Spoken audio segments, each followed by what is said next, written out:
The rise and fall of the Aztec Empire, a visual history.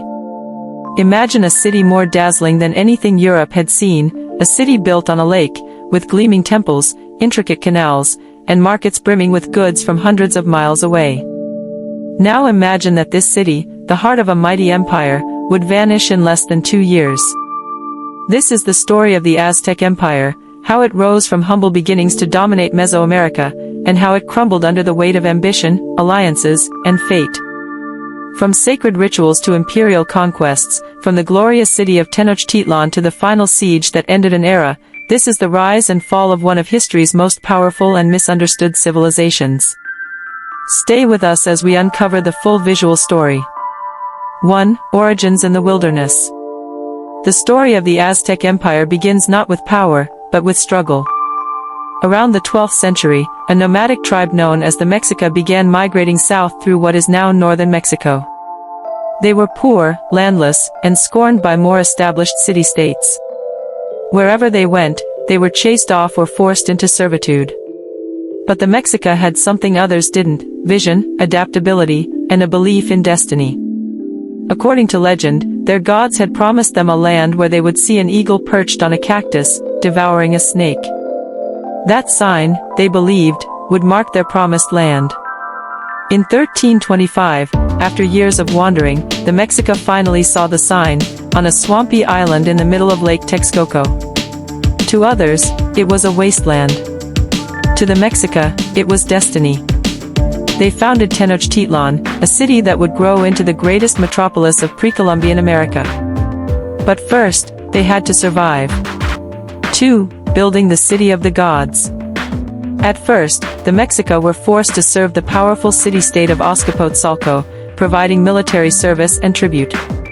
Yet in this subservient role, they learned the art of war, diplomacy, and administration. Over time, they began forming alliances with other city-states, Texcoco and Tlacopan, to break free from domination. In 1428, they joined forces in what would become the Triple Alliance, launching a war against their overlords in Azcapotzalco. The victory was decisive. And from that moment, the Mexica were no longer vassals, they were empire builders. Over the next century, the Aztecs, led by powerful rulers like Itzcoatl, Moctezuma I, and Ahuitzotl, expanded rapidly. They conquered neighboring regions through both military might and psychological warfare. Tenochtitlan became a marvel. Engineers built chinampas, floating gardens, to feed the city's population. Causeways and aqueducts connected the island to the mainland. Canals served as streets, with canoes gliding silently under stone bridges. The Templo Mayor, the main temple at the heart of the city, soared high above the lake. It was dedicated to two gods, Huitzilopochtli, the sun and war god, and Tlaloc, the rain god. Religion was woven into every aspect of Aztec life: festivals, architecture, warfare. The Aztecs believed the universe needed balance, and balance required offerings. Ceremonies were held frequently to appease the gods and ensure cosmic order. But with power came pressure. And with dominance came enemies. 3. The empire at its height. By the early 1500s, the Aztec Empire ruled over 5 to 6 million people across what is now central Mexico. Their territory stretched from the Gulf of Mexico to the Pacific Ocean. Their capital, Tenochtitlan, housed perhaps 200,000 residents, one of the largest cities in the world at the time.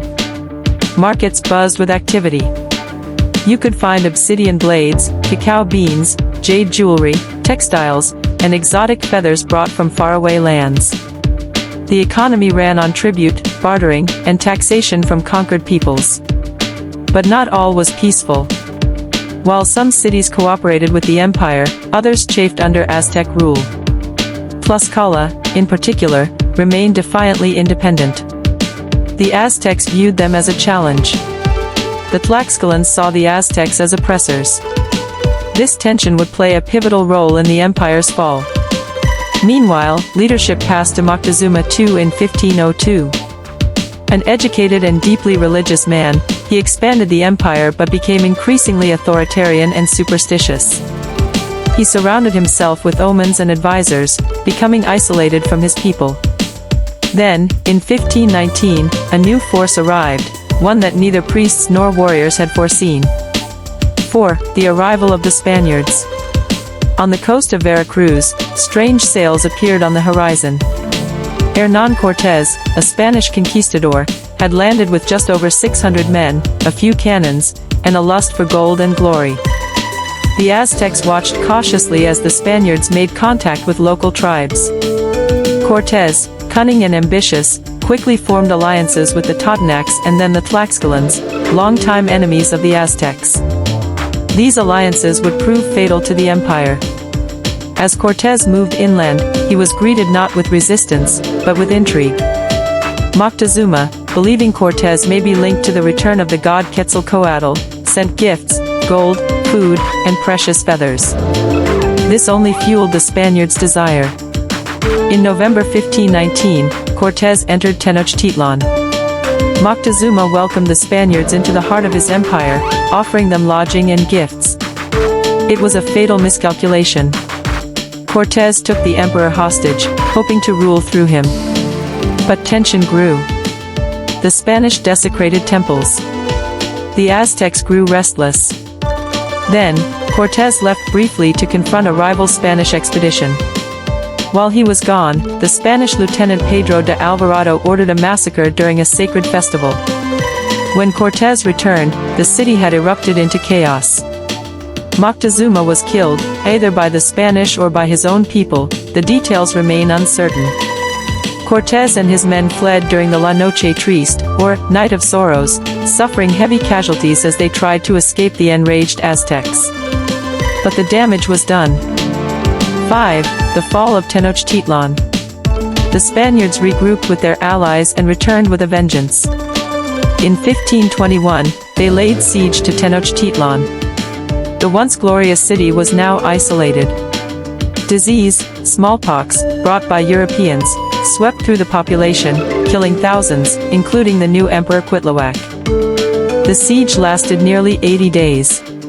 The Spanish and their native allies cut off the city's causeways and aqueducts. Starvation set in. The lakes ran red with blood. The people fought with desperation.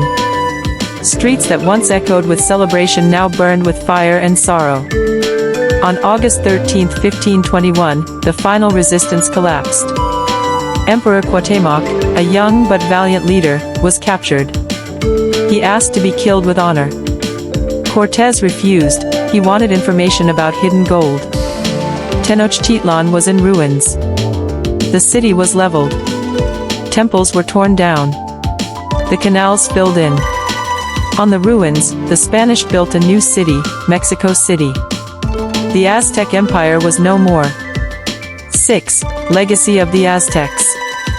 Though their empire fell, the Aztecs' legacy endures.